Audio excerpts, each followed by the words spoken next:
है। ओवैसी ने वंदे मातरम का कानून का विरोध किया और कहा नरेंद्र मोदी ने महात्मा गांधी और सुभाष चंद्र बोस जैसे महापुरुषों का अपमान किया, क्योंकि इन नेताओं ने ही वंदे मातरम के केवल 2 पैरा गाने का फैसला किया था।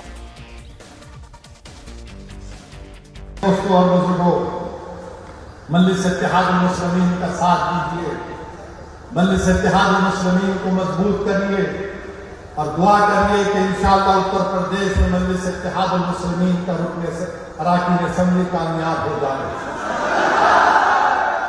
बिहार में 5 सीटें जिसमें गुलाम सरवर बैठे हुए, उत्तर प्रदेश में भी इंशाअल्लाह ताला अल्लाह मजलिस इत्तेहाद मुस्लिमीन के अराकीन को कामयाब करेगा। मातरम पढ़ना है। अरे मेरे भाई, रविंद्रनाथ टैगोर, नेताजी सुभाष चंद्र बोस, महात्मा गांधी, इन तमाम ने मिलकर फैसला किया कि वंदे मातरम के 2 स्टैंजा रहेंगे, उससे आगे नहीं पढ़ा जाएगा। तो क्या नरेंद्र मोदी महात्मा गांधी से ज्यादा अक्लमंद है? क्या नरेंद्र मोदी नेताजी सुभाष चंद्र बोस से ज्यादा इस देश का मोहब्बत करने वाला है? क्या नरेंद्र मोदी में इतनी इंटेलेक्चुअल कैपेसिटी है कि रविंद्रनाथ टैगोर के पास थी? इन लोगों ने फैसला लिया, मगर आप कह रहे नहीं, आपने कानून बना दिया, आपने कानून बना दिया।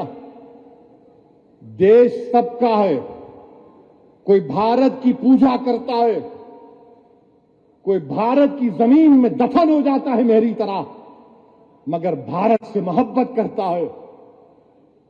ये देश सबका है, मगर आप कह रहे हैं कि भारत को खुदा मानो। मैं कैसे मानूंगा बताओ?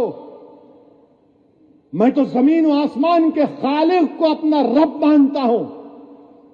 मैं तो ला इलाहा इल्लल्लाह बोलने वाला हूं और बोलता रहूंगा।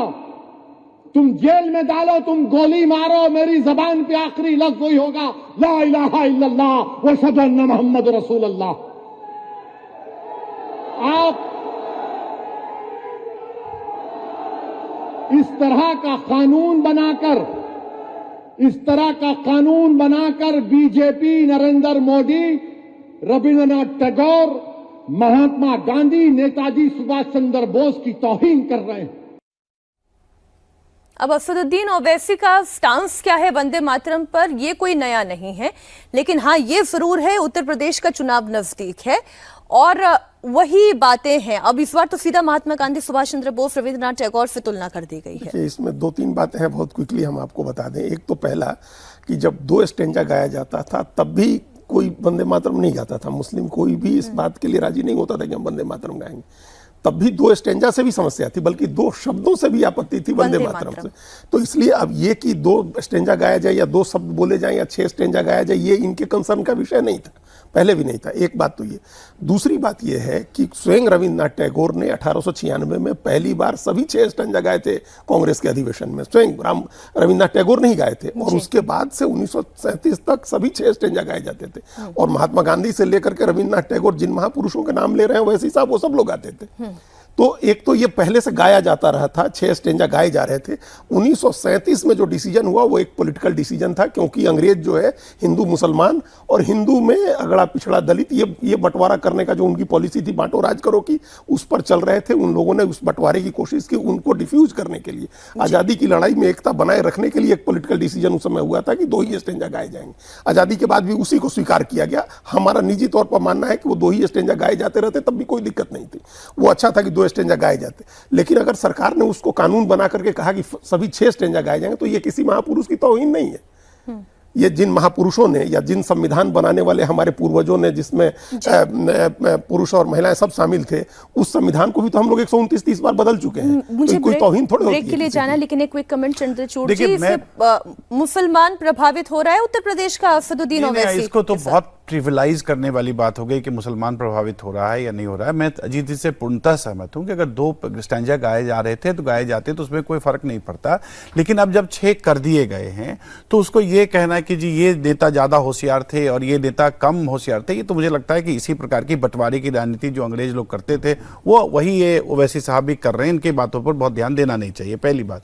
दूसरी बात, जहां तक सवाल बंटवारे का है और जहां तक सवाल कॉम्प्रोमाइज का है, तो ये ठीक है कि आजादी को इतने इतने साल हो गए, इतने वर्ष हो गए, भौगोलिक बंटवारा हुआ, एक मनोवैज्ञानिक बंटवारा भी हुआ था, उस मनोवैज्ञानिक बंटवारे को भी तापने की एक कोशिश की जाती है और की जानी चाहिए। मुझे लगता है वो ठीक है। और सबसे बढ़कर बड़ी बात यह है कि अगर हम भारत में वंदे मातरम कहते हैं, अगर मातृ जो हैं वो किसी भी धर्म से ऊपर होती हैं, मातृ को धर्म से नहीं जोड़ना चाहिए। मुझे लगता है कि माता के प्रति अगर हमारा कोई एक उद्गार है तो वो धर्म और किसी भी भावना से ऊपर है। नहीं, लेकिन असदुद्दीन ओवैसी तो माता मान ही नहीं रहे ना, वो तो यही कह रहे हैं कि मैं तो ला इलाहा इल्लल्लाह ही करूंगा, वो तो वंदे मातरम भी बोलने के इच्छुक नहीं है। नहीं, वो उनकी इच्छा है, वो उनकी इच्छा है।